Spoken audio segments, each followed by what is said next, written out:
if you have these gifts, you might be wondering why certain words land on you like they already know your name.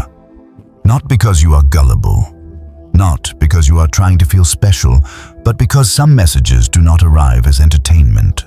They arrive as recognition. And recognition has a texture, quiet, steady, almost unavoidable. Before you decide what you are, let me say it in a different way than you have heard before. Not everyone is built for the same assignment. Some people move through life like passengers, and that is fine. But you have always felt like you are carrying something in your chest that will not let you stay asleep for long. You try to fit. You try to follow the expected script, and still something in you stands up and says, "This is not the whole story." If you have felt out of place in rooms you technically belong in, if you have felt called without having the vocabulary to explain the call, it might be because your soul is wired for a higher purpose and a heavier kind of love. And if you are here right now, there is a reason you did not scroll away. So before you get comfortable, take a moment to like the video and subscribe, but only if you genuinely enjoy what I do here. Now breathe for a second. Let your shoulders drop. You do not have to prove anything in this moment. You do not have to perform faith or force certainty. This is simply a mirror held gently. The point is not to label yourself in a dramatic way. The point is to notice patterns that have followed you for years. Patterns that finally make sense when you understand how chosen ones are marked. Here is the truth that most people never hear clearly. Chosen ones are not selected because they are flawless. They are selected because they are usable. Your life trains you the way fire trains metal. You get shaped by pressure not to punish you, but to prepare you. You notice you do not get the easy version of things. You have to grow in places other people can avoid. You have to mature in areas other people can stay childish about. You have to heal things other people keep passing down. And even when you do not want the responsibility, it seems to find you anyway. That is why the call often starts early. It can look like sensitivity that nobody understands. It can look like questioning the normal choices everyone around you makes, not from arrogance, but from a deep discomfort with anything that feels hollow. It can look like being the one who sees what is not being said, being the one who senses the mood behind the smile, being the one who feels the truth underneath the words. You do not become that overnight. It is stitched into you, and life keeps pulling the thread until the design becomes visible. You may have tried to shut it down. Many chosen ones do. You learn quickly that being different can cost you, so you shrink your voice. You dim your instincts. You pretend you did not notice what you noticed. You tell yourself, "I'm overthinking," when you are actually perceiving. You tell yourself, "I'm too sensitive," when you are actually tuned in. You tell yourself, "Maybe I'm imagining things," when you are actually receiving information your spirit picks up before your mind can translate it. And the more you try to ignore it, the more exhausted you become because you are fighting your own wiring. This is where the 7 gifts come in, and I want you to hear this with maturity. These gifts are not party tricks. They are not spiritual decorations. They are tools, markers, evidence of an assignment. They do not exist to inflate your ego. They exist to help you navigate your path and serve people without losing yourself. The original script you asked me to reference frames these gifts as signs that chosen ones are rare and often shaped through challenge, and it emphasizes that these abilities develop as you grow spiritually rather than arriving all at once. So in this first section, you are not racing to list everything yet. You are setting the foundation. You are learning how to tell the difference between a temporary mood and a lifelong calling. Because chosen ones do not just feel different one weekend and then go back to sleep on Monday. This is the story of your life repeating itself in patterns until you finally respect what it is trying to teach you. Think of it like this. Your life keeps placing you at the edge of rooms instead of the center, not to embarrass you, but to sharpen your sight. When you are not busy performing, you are observing. When you are not busy chasing approval, you are listening. When you are not busy trying to be understood by everyone, you start understanding everything. The call often produces seasons of isolation, not because you are cursed, but because you are being trained to hear without noise. People who are meant to carry spiritual gifts cannot be constantly drowned in other people's opinions. At some point, God pulls you close enough that the crowd gets quiet. You may recognize the early signs in the kinds of tests you face. They are rarely random. They often target the same few places: your identity, your trust, your boundaries, your patience. You get misunderstood in ways that feel unfair. You get blamed for things you did not do. You get overlooked when you actually carried the weight. You watch others receive credit while you are still in the background. And something in you wants to become bitter. But then something deeper in you refuses. That refusal is not weakness. That refusal is spiritual DNA. It is the part of you that keeps choosing integrity even when you are not rewarded immediately. Here is another sign of the call. You do not just want blessings, you want alignment. You want the thing behind the thing. You want truth, not hype. You want peace, not noise. You want love that does not require you to betray yourself. That is why superficial environments drain you. That is why fake conversations feel heavy.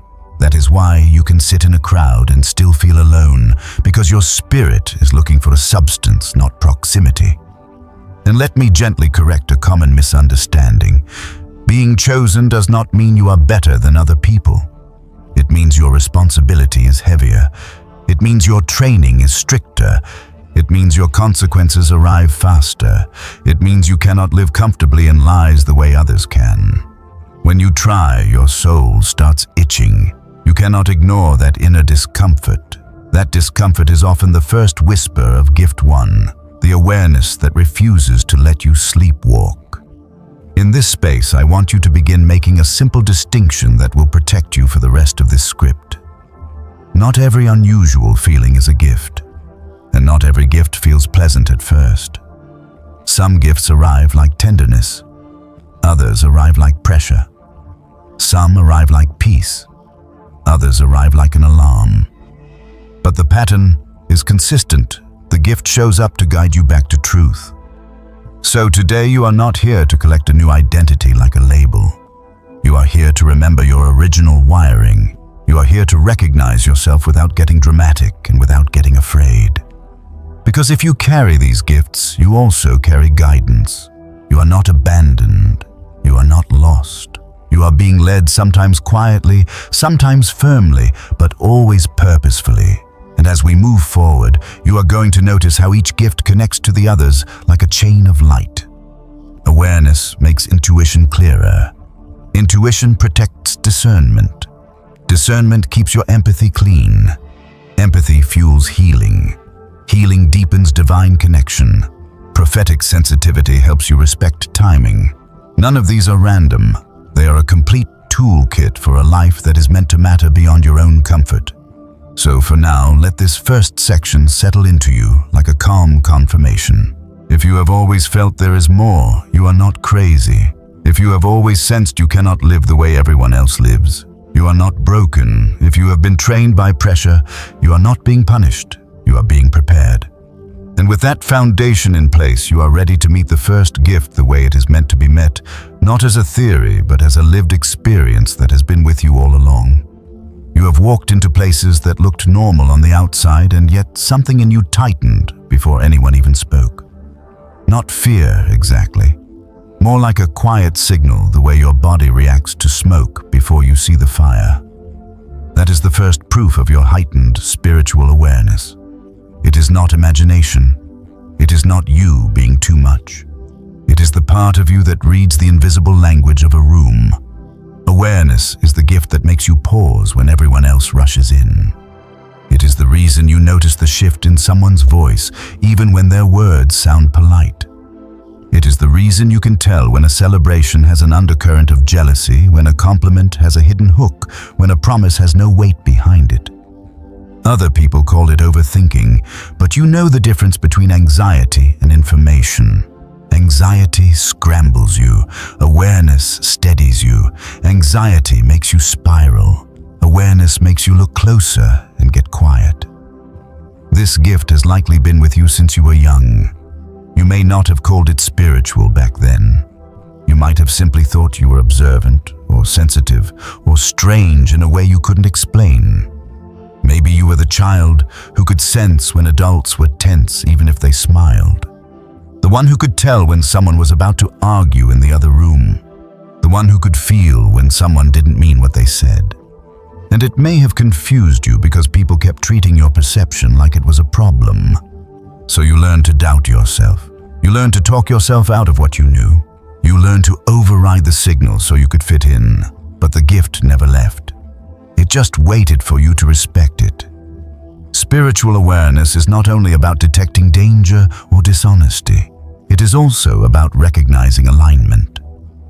When something is right for you, your spirit knows before your mind can list reasons. You feel a clean yes. You feel calm in your chest. You feel like you can breathe again. Even if the path is challenging, it does not feel toxic. It feels purposeful. That is awareness too. It is not just a warning system, it is a guidance system. And here is something important. Awareness often shows up first as discomfort because your spirit is trying to protect you. You might feel tired around certain people not because you are weak, but because their energy is heavy. You might feel irritated in certain environments, not because you are rude, but because the atmosphere is chaotic. You might feel emotionally off after scrolling certain content, not because you are dramatic, but because your spirit can tell when something is feeding darkness, fear, or confusion. Your awareness is like spiritual eyesight. It sees what the physical eyes cannot. It notices what is behind the performance. It recognizes intention, and intention matters because intention is the seed of every outcome. Most people judge life by appearances. Chosen ones are trained to read beneath the surface. That is why you often cannot pretend the way others can. You can't celebrate what feels wrong. You can't fully commit to what feels fake. You can't stay comfortable in environments that require you to lie to yourself. Now I want to talk about the part of this gift that people rarely explain well. Awareness is not only perception, it is influence. You have probably noticed this without trying. When you enter a tense room and stay calm, the room starts changing. When you refuse to gossip, the conversation shifts. When you don't react to provocation, the person loses momentum. When you carry peace, you make noise look foolish. This is not because you are controlling anyone. It is because spiritual atmospheres respond to spiritual presence. Some people bring heat into a room and suddenly everyone is defensive. Some people bring chaos into a room and suddenly everyone is scattered. But you as a chosen one often bring clarity, even if you do not speak much, even if you are not trying to lead. The moment you become aware of your own energy, you start realizing that you are not just surviving the atmosphere, you are part of what shapes it. That is why the gift comes with responsibility. When you can sense what is going on, you cannot pretend you don't know. Not because you have to police everyone, but because you are called to steward your own life wisely. Awareness gives you the ability to choose better, to step away earlier, to stop explaining yourself to people who are committed to misunderstanding you, to stop investing in places where your spirit keeps warning you. You don't need 10 more signs. You don't need a dramatic collapse to justify leaving. Awareness is often God's mercy. It is the exit sign lit up before the smoke fills the room. At the same time, awareness can be heavy if you do not learn how to manage it. Because yes, you can feel what others feel. You can sense the grief behind someone's smile. You can detect the anger someone is swallowing. You can notice when someone is lying to themselves. And when you are not trained, you carry all that home with you like it's yours. You replay conversations. You feel drained. You wonder why you're exhausted when you didn't even do much. This is where chosen ones must learn the difference between compassion and absorption. Compassion says, I can see you and I care. Absorption says, I will carry what is not mine. Your awareness is not meant to turn you into an emotional landfill for everyone else's chaos. It is meant to help you choose how close you stand, how long you stay, and what you allow into your inner world. So if this gift has been overwhelming, Here is the gentle correction. You do not need to shut down your awareness. You need to train it. Training your awareness looks like learning your signals. Your body is often the first messenger. Pay attention to what happens when something is spiritually off. Maybe your stomach tightens. Maybe your chest feels heavy. Maybe your thoughts get foggy. Maybe you suddenly feel restless. Those are not random sensations. They are information. And the more you honor them, the clearer they become. Training your awareness also looks like grounding, because awareness pulls data from subtle spaces, and if you do not anchor yourself, you can float too far into other people's emotions. Grounding is not complicated. It is often simple and physical. It is breathing slowly until your mind settles. It is stepping outside and feeling the air. It is putting your feet on the ground and letting your body remember you are safe. It is spending time in nature because nature is honest energy. Trees don't perform. Water doesn't manipulate. The sky doesn't compete. When you are around what is real, your spirit recalibrates. And there is another practice that chosen ones need, especially those with strong awareness: spiritual boundaries. A boundary is not hostility. A boundary is clarity. It is deciding you don't have to attend every argument you're invited to. It is deciding you don't have to fix everyone who hands you their pain. It is deciding that access to you is earned, not demanded.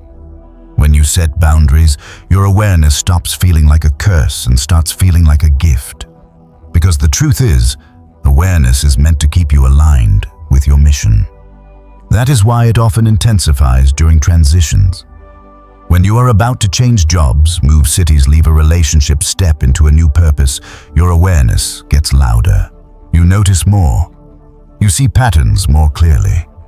You can't tolerate what you used to tolerate. You may even feel like your circle is shrinking because your awareness is filtering your life. It is not punishing you. It is protecting you. Now let me speak to the doubt you may have around this gift. You might say, what if I'm just projecting? What if I'm just scared? What if I'm making it up? Listen to me calmly here. Fear is noisy and urgent. It demands immediate reaction. Awareness is quiet and consistent. It repeats the same message without drama. If you feel the same warning again and again in different forms across time, that is not random. That is your spirit trying to keep you from repeating a lesson you already learned the hard way. And yes, some chosen ones confuse awareness with hypervigilance, especially if they grew up in unpredictable environments. So here is the check-in. Awareness does not make you paranoid. It makes you clear. If your awareness leads you to constant suspicion and fear, you may be dealing with unresolved anxiety. But if your awareness leads you to calm clarity and wise decisions, you are dealing with a gift. Awareness is also the doorway to the next gifts. You cannot develop strong intuition without awareness, because you have to notice the inner signal in order to trust it. You cannot develop discernment without awareness, because you have to perceive what is misaligned. You cannot steward empathy without awareness, because you have to detect what energy is yours and what belongs to someone else. So I want you to honor this gift in a practical way, starting today. When you get a quiet nudge to pause, pause. When you feel your energy drop around, someone take note.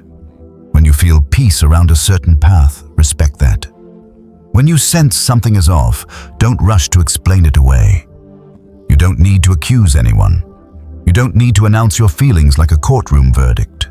You simply need to honor what you perceive and move accordingly. Because awareness is your first spiritual marker. It is the proof that you are not just living on the surface of life. You are reading the deeper layers. You are not only watching events, you are sensing meaning. And the more you accept this, the more your life stops feeling confusing. You realize you weren't too sensitive. You were awake in a world that rewards sleepwalking, and now with your awareness acknowledged and steadied, you are ready for the next gift, the one that takes this perception and turns it into guidance. Awareness lets you see. Intuition tells you what to do with what you see. Once you accept that you can feel what most people overlook, the next question becomes simple, and it's one you've been living with for a long time. What do you do with what you know? That is where your intuition steps forward, calm and steady, like a hand placed gently on your shoulder at the exact moment you're about to make the wrong turn. Intuition is not a random hunch. It is not a lucky guess. It is not you being dramatic. It is guidance that rises from a deeper place than logic, and it often speaks before your mind finishes building an explanation. You might not have the evidence yet. You might not have the reason, but you have a knowing. And if you look back honestly, you will see that your life has been shaped by that knowing more than you realized. The tricky part is that intuition rarely shouts. It doesn't usually come with flashing signs and loud instructions. It arrives like a whisper, and the world you live in is loud. People demand explanations. They demand proof. They demand that you justify what you sense.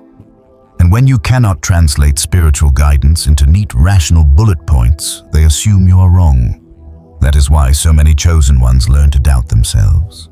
Not because their intuition is weak, but because their environment trained them to treat the unseen as nonsense.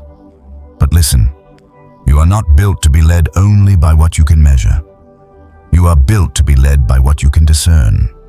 Your intuition is your inner compass. It points even when the map is confusing. It protects you from spiritual traps dressed up like opportunities. It warns you when someone's charm is a cover. It nudges you toward connections that are aligned with your destiny. It tells you when to wait and when to move, and that timing is everything for a chosen one. You have probably experienced moments where your intuition saved you. Maybe you were about to say yes to something, and then you felt that quiet resistance inside, like a door gently closing. You couldn't explain it, so you tried to argue with yourself. It's fine, it makes sense. Everyone else says it's good, but deep down you knew, and later you discovered why you were warned. The truth came out. The situation collapsed. The person showed their real intentions. And you realized your intuition was not trying to limit you, it was trying to spare you. Or maybe your intuition did the opposite. Maybe it pulled you towards something that made no sense to other people. A path, a move, a new idea, a change you couldn't justify yet. You felt drawn even while your logic panicked. And when you obeyed that pull, doors opened in ways you couldn't have predicted. You met the right person. You learned the right lesson. You found the place your spirit could breathe again. That is how intuition works for a chosen one. It doesn't just protect you from what is wrong. It positions you for what is right. Now here is the part that will deepen your confidence. Intuition has a signature. Your fear speaks in rush. It says, do it now or you'll lose everything. It pressures, it threatens, it spirals. Your intuition does not do that. Your intuition can tell you to move, but it does not manipulate you into panic. Even when the message is urgent, the feeling is clean, clear, still. It's like a quiet certainty that doesn't need applause. That is one of the easiest ways to tell the difference between intuition and anxiety. Anxiety scrambles you. Intuition steadies you. Another signature is that intuition repeats itself when ignored, but it doesn't punish you. It simply persists. It comes in patterns. It shows you the same theme through different angles until you finally listen. The same warning through different conversations, the same nudge through different situations, the same inner discomfort when you keep trying to make something work that isn't meant for you. And when you finally obey, there is relief. Even if it's not easy, there is relief.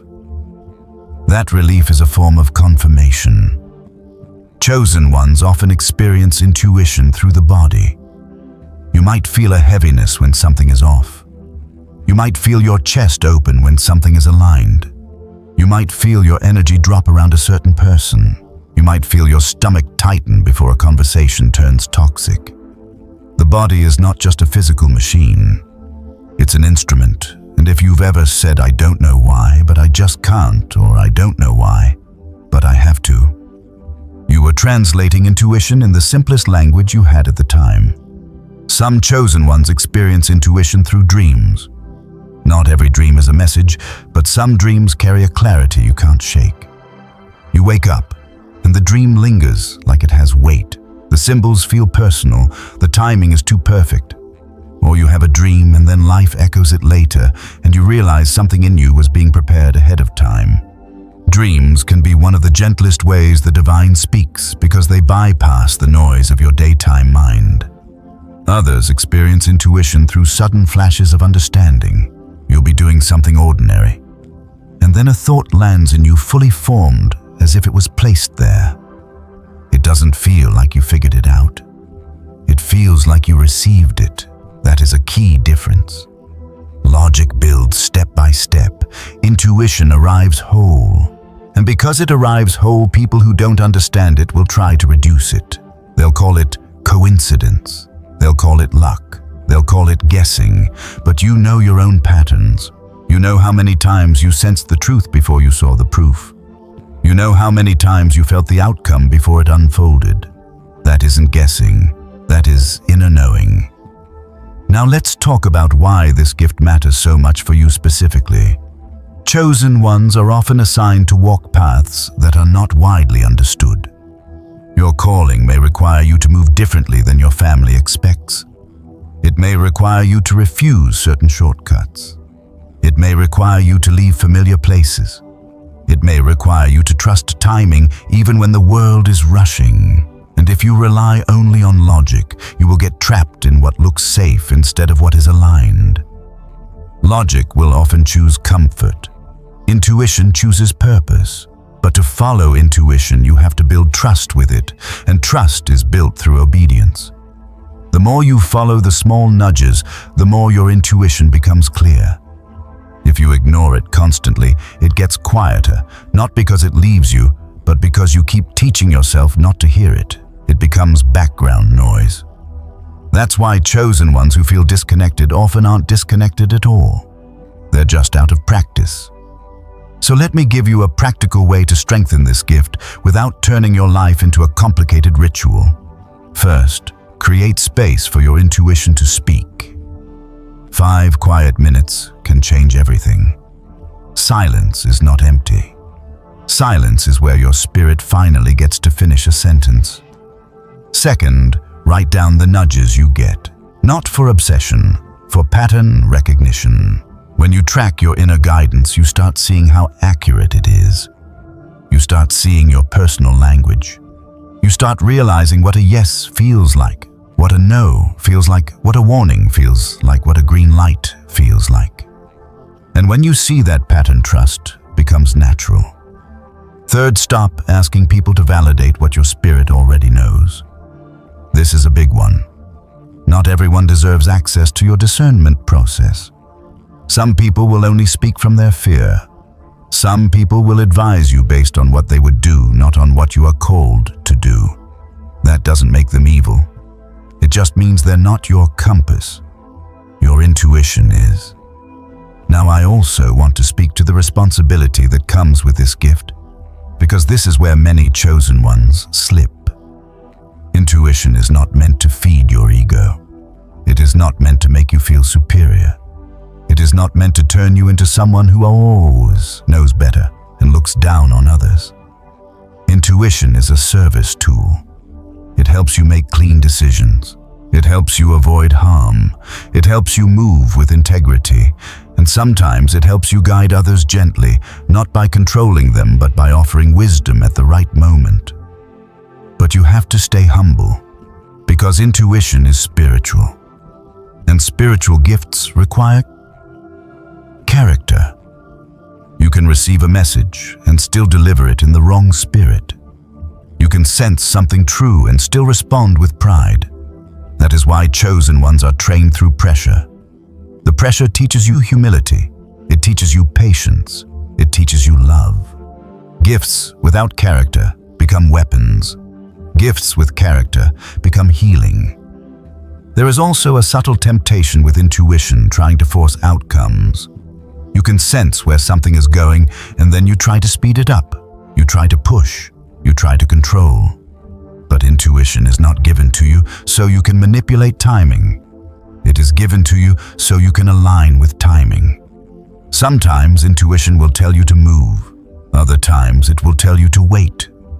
And waiting is not weakness. Waiting is obedience when the ego wants to rush. So if your intuition has been telling you to slow down, honor it. If it has been telling you to step away, honor it. If it has been telling you to stop explaining yourself, honor it. If it has been telling you to take the next step, even though you're nervous, honor it. Obedience is how chosen ones become unstoppable because you stop living reactively and start living led. And as you grow into this gift, you'll notice something else, synchronicity. You'll think of something and then it appears. You'll pray, and then the answer shows up through a conversation, a sign. A perfect timing that feels too intentional to be random. You'll feel nudged to reach out to someone, and you find out they needed it that day. These are not party tricks. They are confirmations that your intuition is connected to something higher than your intellect. They are little nods from heaven that you are on track.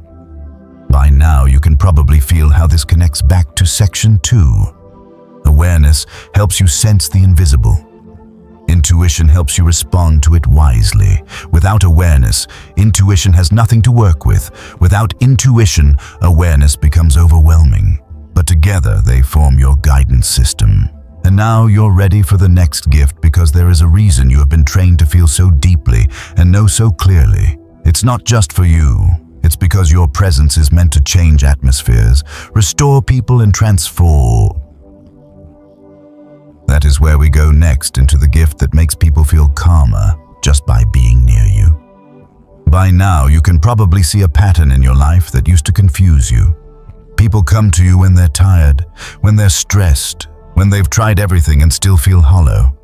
Sometimes they don't even say what's wrong. They just show up orbiting your presence like they're looking for oxygen. And you might have wondered why. Why you of all people become the safe place. Why strangers tell you personal things. Why friends suddenly need to talk when you're already carrying your own weight. This is one of the clearest signs of Gift 3, your transformative healing presence. Healing for a chosen one is not just a skill you learn. It is a frequency you carry. It's the way your energy field naturally brings balance to what's unstable. You don't always have to say the perfect words. Sometimes you don't say much at all, yet people leave you feeling lighter, calmer, less alone. And it's not because you fixed their whole life in one conversation. It's because your presence quietly communicates something their nervous system recognizes.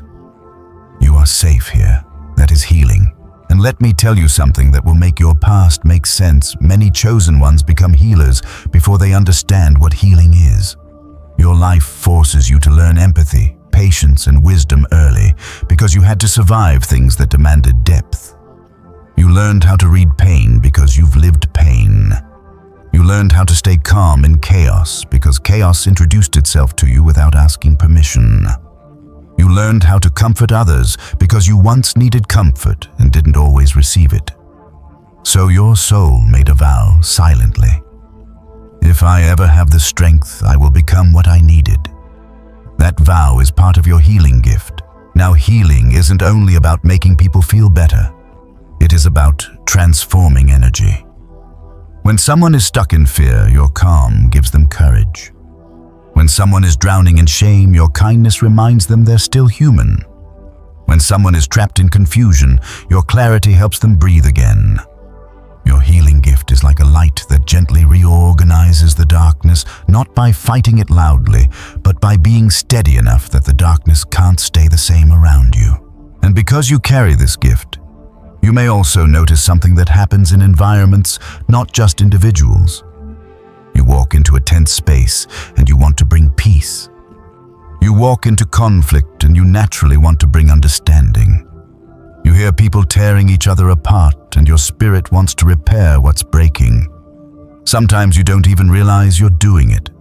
You'll ask one question that changes the entire tone.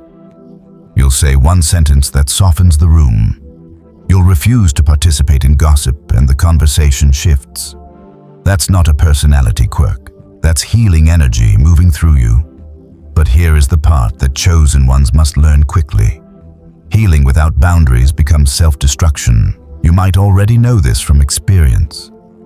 You help people and then you feel drained. You hold space for someone's pain and then you can't sleep. You listen to everyone's problems and suddenly you don't have room for your own emotions. You start feeling heavy, tired, irritated, foggy. And you wonder what's wrong with you. Nothing is wrong with you.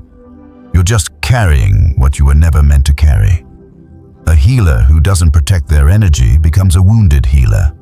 And yes, wounded healers can still help people, but they bleed while doing it. Your gift isn't asking you to bleed to prove your love. It's asking you to heal wisely. So let's talk about what your healing gift actually requires in a grounded way, not in a complicated, mystical way. First, you need a filtration system. You must learn what is yours and what is not yours. You can witness someone's pain without adopting it. You can care without absorbing. You can be present without becoming responsible for their life. This is a spiritual skill chosen ones develop over time. And if you've been struggling with emotional exhaustion, it's often because you've been using compassion without filtration. Second, you need recovery time. Healers need solitude not because they hate people, but because they need to reset their frequency. When you spend time alone, your energy returns to its natural rhythm. When you spend time in nature, your spirit unclenches. When you sit in quiet, you can finally hear yourself again. This is not selfish. This is maintenance. A lamp cannot keep lighting a room if it's never plugged back in. Third, you need permission to say no. This is huge. Many chosen ones have a soft heart, and because of that, they get guilted easily. People will assume you're always available. They'll treat your gift like an entitlement. They'll show up only when they need something and disappear when you need support. And if you don't set boundaries, your healing gift becomes a magnet for emotionally irresponsible people. A boundary is not cruelty. A boundary is stewardship. It's saying, I will love you, but I will not lose myself. Now here is another layer of this gift that people don't always expect. Chosen ones often have strong self-healing capacity too. This doesn't mean you don't get hurt. It doesn't mean you don't suffer. You do. Sometimes deeply, but you recover in a way that surprises people. You can be knocked down and still rise with wisdom. You can go through betrayal and still keep your heart soft. You can experience disappointment and still choose integrity. That resilience is not just personality. It's spiritual wiring. Your spirit knows how to regenerate because it is connected to the source of healing. And you may have noticed even in your darkest seasons, there were moments when peace would arrive in ways you couldn't explain. A calm that didn't match the chaos. A sense of, I'll be okay, that wasn't based on circumstances. That is part of your healing gift too. It is God's covering on you. Not always removing the storm, but keeping you from becoming the storm. Now, because your healing gift is real, you are also likely drawn to healing paths, even if you haven't named them that way. Some chosen ones heal through words, your voice, your writing, your storytelling, your encouragement. You speak and people feel understood. You tell the truth gently and people feel free. That is healing. Some chosen ones heal through creativity. Art, music, design, creating beauty that reminds people life is still worth living. That is healing. Some chosen ones heal through service. Caring for others, mentoring, teaching, guiding, creating spaces where people can grow. That is healing. Some chosen ones heal through prayer and spiritual practice, interceding quietly, covering people in ways that can't be measured but can be felt. That is healing. And here's the key, your healing gift isn't about fame, it's about function. You are not given this gift so you could be applauded. You were given this gift because the world is full of people who are bleeding internally while smiling externally. And your presence tells them, you don't have to pretend here. That's why people open up to you. That's why truth comes out around you. Your energy invites honesty, but once again, with great gifts come great responsibility. And I want you to carry this with maturity, not fear. Your healing gift does not mean you are responsible for everyone's healing. Let me say that again, because chosen ones often need permission to believe it. You are not responsible for everyone's healing. You are responsible for being faithful with what you've been given. Sometimes the most healing thing you can do is step back. Sometimes the most loving thing you can do is let someone face consequences. Sometimes the most powerful thing you can do is stop rescuing people who keep choosing the same cycles. Your gift doesn't mean you enable. Your gift means you bring light. But light doesn't chase people. Light simply shines, and those who are ready will come toward it. There's also another aspect of this gift that you may recognize. People sometimes react to your healing presence with resistance. Not everyone likes being around someone who brings truth to the surface. Your energy can feel confronting to people who are committed to hiding. Not because you're judging them, just because your presence makes masks uncomfortable. This is why some people love you deeply and others avoid you without clear reason. Your healing gift, like your awareness, exposes what's unhealed in others. So if you've experienced random rejection, unexplained distance, or people acting strange around you when you're not even doing anything, don't assume it means you're doing something wrong. Sometimes it means your frequency is doing what it does, revealing what's real. Now let's connect this back to the thread we've been building. Awareness lets you sense what's beneath the surface. Intuition tells you how to move with what you sense. Healing is what happens when your presence becomes a restorative force, not only for you, but for others. And as you mature, healing becomes more intentional. You learn when to pour out and when to rest. You learn how to help without carrying. You learn how to hold space without losing your peace. And the more you honor your healing gift, the more you will need the next gift, because healers must be protected from deception. Healers must be able to tell the difference between someone who genuinely wants to grow and someone who just wants to use your kindness. That is why Gift 4 is so essential. It is the gift that helps you see through illusions, so you don't keep offering medicine to people who are pretending to be sick just to get your attention. So take a breath and recognize the truth. If people have always been drawn to you for comfort, if your presence has always carried a quiet, calming power, if you felt called to restore what is broken, your healing gift has been active. Now you're simply learning to steward it with wisdom, boundaries, and clarity. As your healing gift grows, you start realizing something that can feel uncomfortable at first. Not every tear deserves your towel, and not every smile is friendly. Some people come to you with genuine pain and a sincere desire to change. Others come because they sense your light and want to borrow it without ever building their own.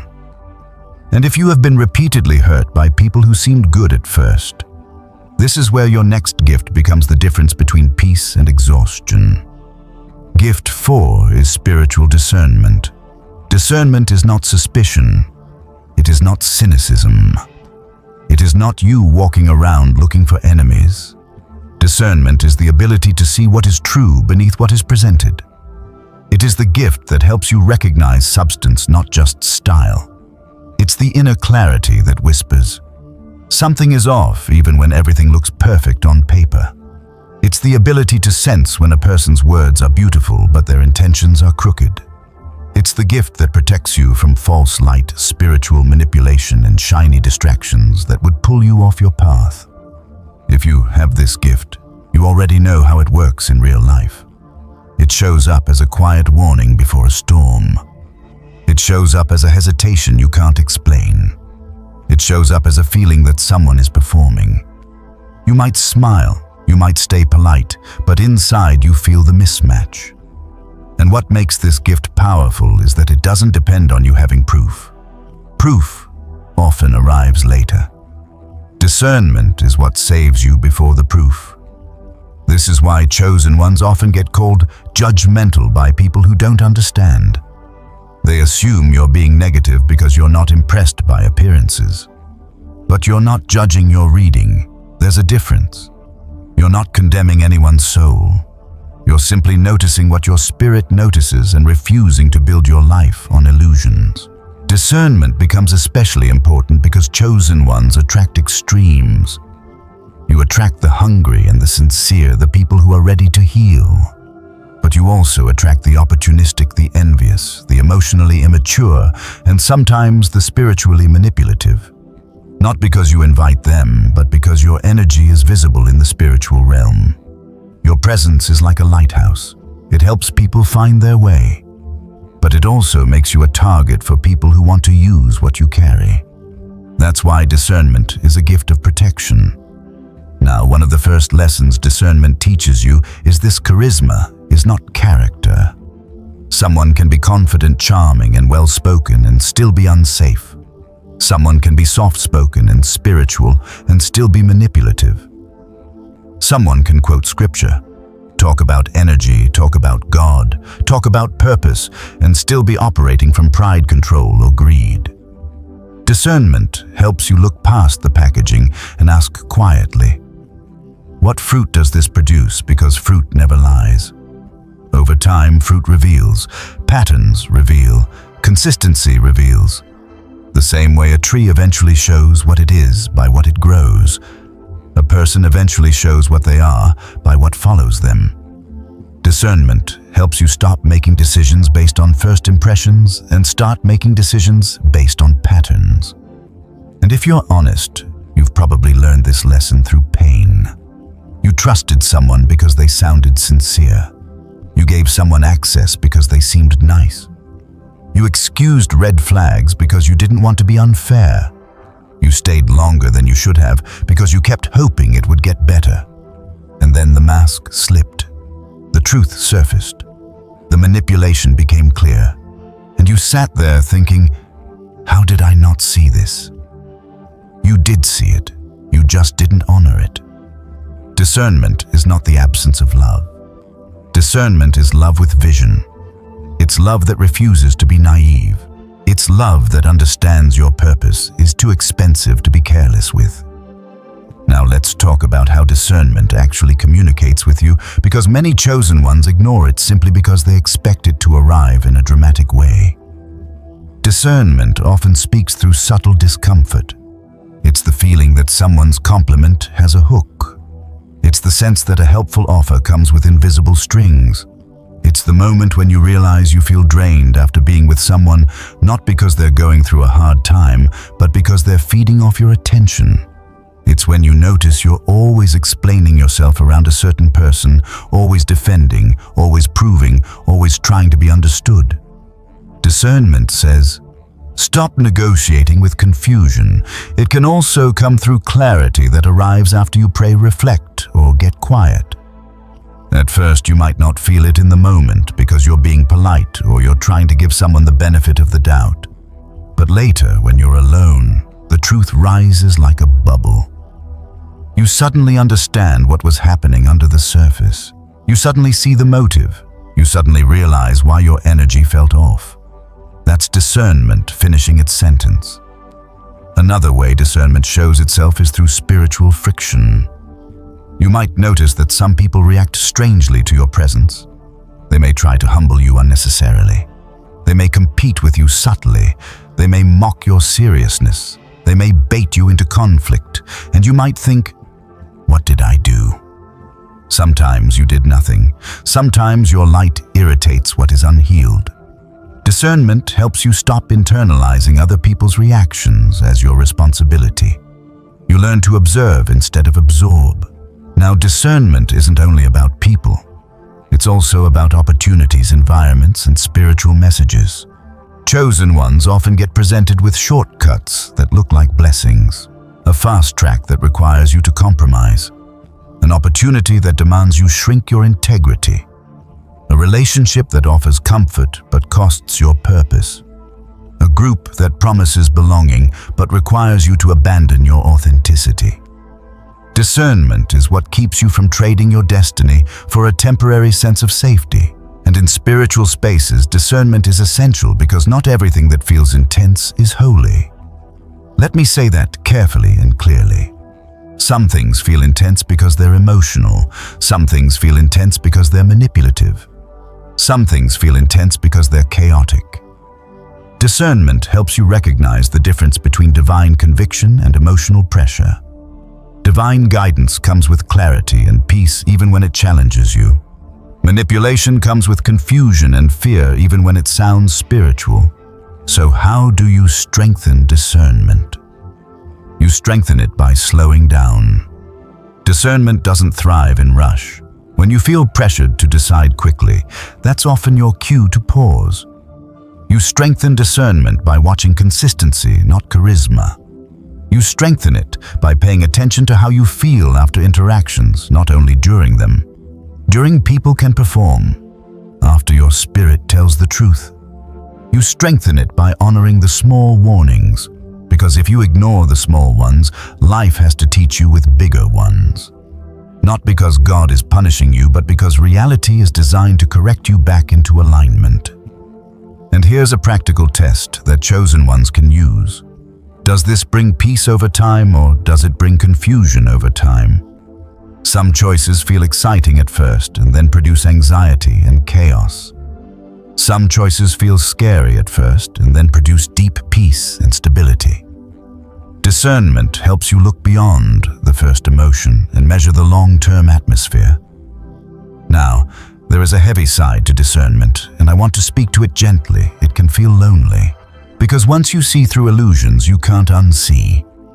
You can't pretend someone is safe when they aren't. You can't participate in fake relationships just to avoid being alone. You can't nod along with what feels wrong. And that can make you feel like you're always the one who gets it while others are happily distracted. But this loneliness is not a curse. It's a sign of maturity. You are being trained to value truth more than comfort.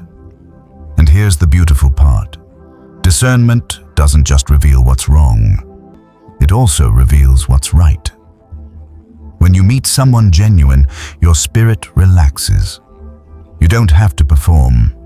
You don't have to guess. You don't have to be on guard. You feel safe.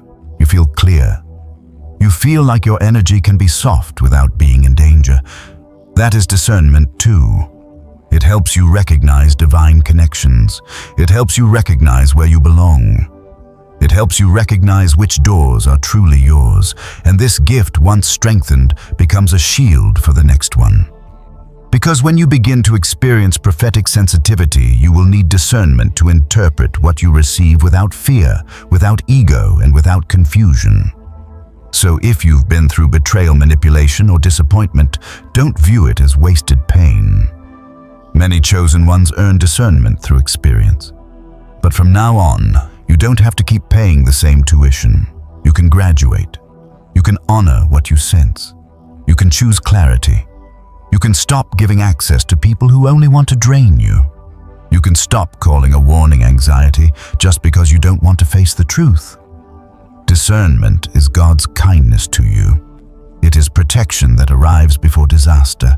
It is wisdom that keeps your heart soft without keeping your boundaries weak. And the more you honor it, the more aligned your life becomes. Now let's step into gift 5, because once you can see through illusion, your spirit becomes even more sensitive to timing. You begin to sense endings before they end, beginnings before they begin. You start receiving glimpses of what is coming, not to scare you, but to prepare you. There are moments when you feel something shifting before anyone else notices. Not because you're trying to predict the future like a performer, but because time speaks to you in whispers. You sense the ending of a season before the calendar confirms it. You feel a door closing while everyone else is still decorating the hallway. You can't always explain it, but you know. And then weeks later, reality catches up to what your spirit already felt. This is gift 5, prophetic sensitivity. Let's keep it grounded and clear. Prophetic sensitivity doesn't mean you're walking around making dramatic declarations. It doesn't mean every thought you have is a divine message. It doesn't mean you control the future. It means you receive glimpses, warnings, nudges, a sense of timing, a spiritual awareness of what's approaching, what's fading, what's about to be revealed. And if you carry this gift, you've probably experienced at least one of these things, a dream that later echoed in real life, a sudden certainty that something was about to happen, a feeling of, I've been here before, right before an event unfolded, or a deep inner prompt to prepare for something you couldn't yet see. You may have brushed it off as coincidence.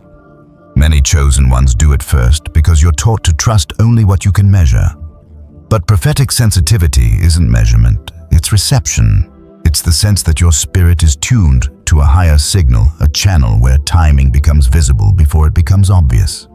Now, the first thing prophetic sensitivity teaches you is humility. Because you quickly realize this gift is not about ego. The moment you try to use it to feel powerful or superior, it gets cloudy. The moment you try to impress people with what you know, you lose the purity of it. Prophetic sensitivity works best when you stay calm, teachable, and reverent. It's not a trophy, it's a responsibility. The second thing it teaches you is patience, because you can sense what's coming, but you can't always rush it. You might know a relationship is about to change, but you can't force the timing. You might sense a job is about to open, but you can't pull it into existence early. You might feel a truth is about to be revealed, but you can't speed up the reveal without creating chaos.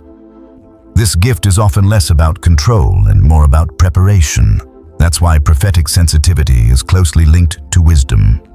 You are given insight so you can move with grace, not panic. You are shown hints so you can stay aligned, not obsessed. And let me speak to a common struggle. Sometimes, prophetic sensitivity feels heavy because you can sense trouble before it arrives. You can feel a storm building. You can tell someone is about to disappoint you. You can sense a shift in a friendship before the person admits they've changed. You can feel the end of a season while you're still living inside it. And that can make you feel lonely because you're carrying knowledge other people don't see yet. But here is the reason the gift doesn't exist to burden you. It exists to protect you. If you sense an ending, you can detach slowly instead of being shattered suddenly. If you sense a shift, you can strengthen your inner foundation instead of collapsing when things change. If you sense a door closing, you can start praying and preparing for the next door instead of begging a closed one to reopen. Prophetic sensitivity is mercy.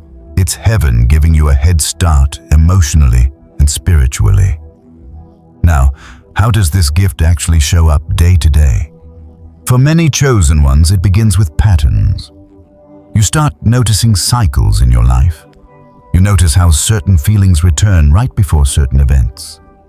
You notice that a specific type of dream shows up before a breakthrough.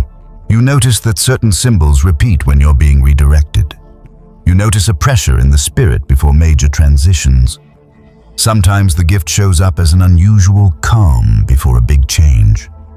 Other times it shows up as restlessness, not because you're anxious, but because your spirit is being nudged out of comfort. And if you've ever felt that deep, quiet urge to clean up your life, cut distractions, simplify your routines, and get serious, that can be prophetic preparation. It's like your soul knows you need to travel light for what's coming. Another way it shows up is through timing around people. You may sense when someone is about to call, text, or show up. You may feel a tug to reach out to someone and then discover they were going through something. You may sense someone's season is changing even if they haven't told anyone. You might not always have details, but you have the direction, and that direction matters. Prophetic sensitivity can also show up as a sense of spiritual weather. You can feel when a season is ripe for movement, when the atmosphere is open, when things are lining up. And you can also feel when it's not. When it's a time to wait, to build quietly, to strengthen your foundation, to keep your mouth closed and your spirit steady. Now it's important to clarify something prophetic. Sensitivity isn't the same as worry. Worry imagines worst-case scenarios endlessly. Prophetic sensitivity gives you a focused nudge. Worry spirals. Prophetic sensitivity clarifies. Worry drains your energy. Prophetic sensitivity directs your energy.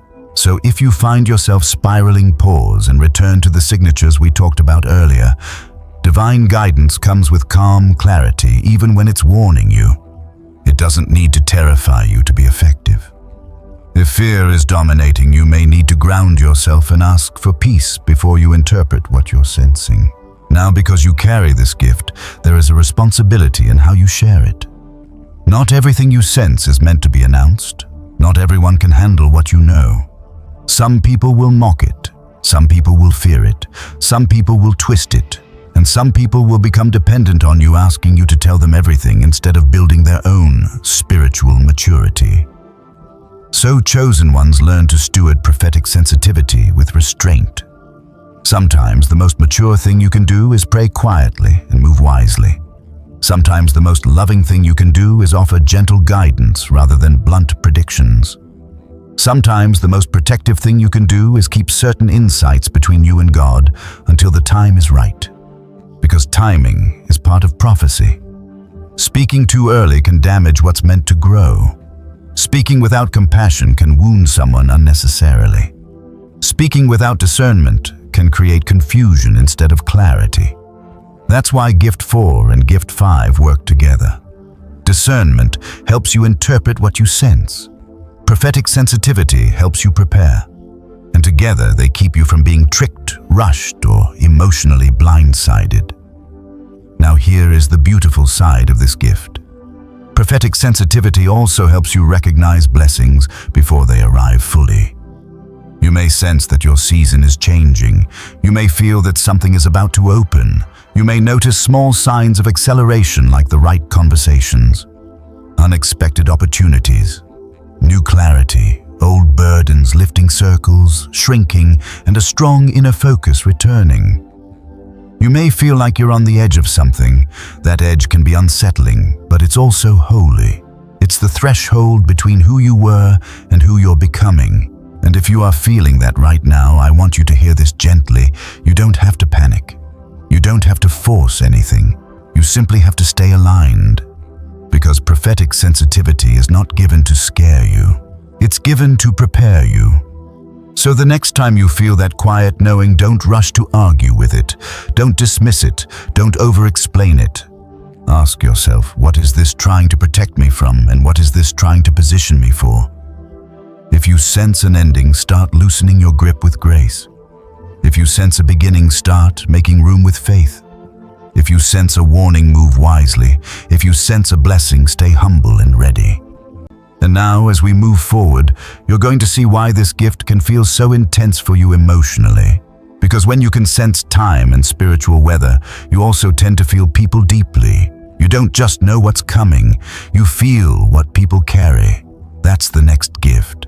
It's one of the most beautiful and one of the most exhausting if you don't steward it well. If you have ever walked into a room and felt the mood hit you like a wave, you already understand the first layer of this gift. Before anyone tells you what's wrong, you can feel it. Before someone admits they're hurting, your spirit is already leaning toward them. You notice the silence behind their laughter. You catch the tightness in their smile. You sense the tension in their shoulders, the fatigue in their eyes, the heaviness in the way they pause before speaking.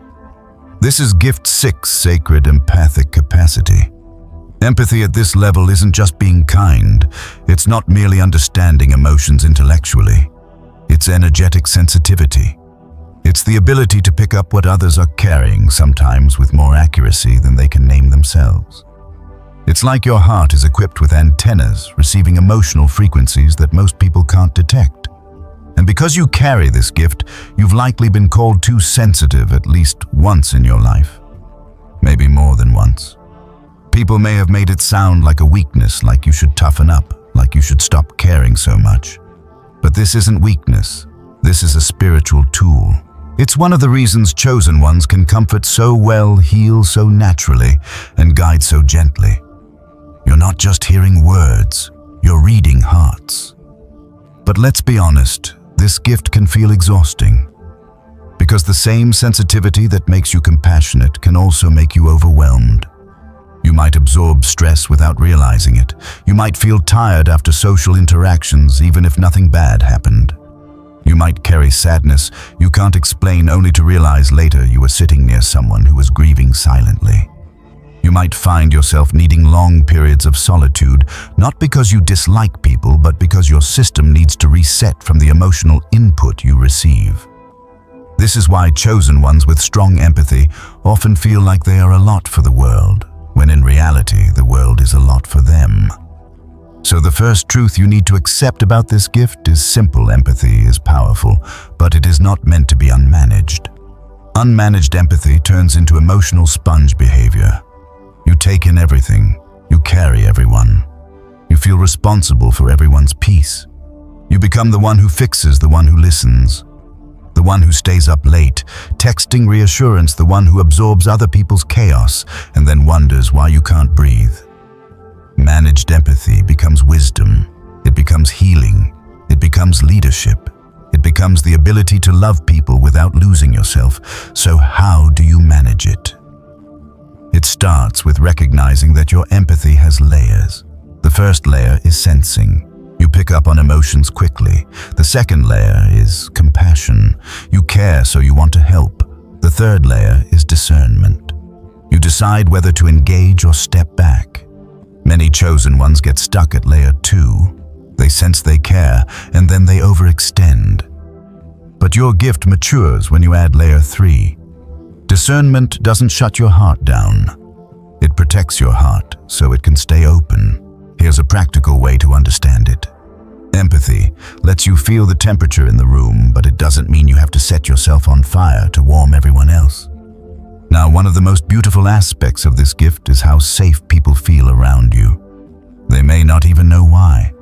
They just sense that you won't mock them. They sense you won't minimize them. They sense you won't turn their pain into entertainment.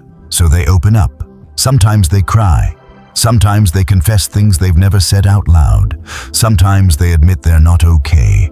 And your presence becomes a doorway for their healing. But there is a boundary you need to keep clear.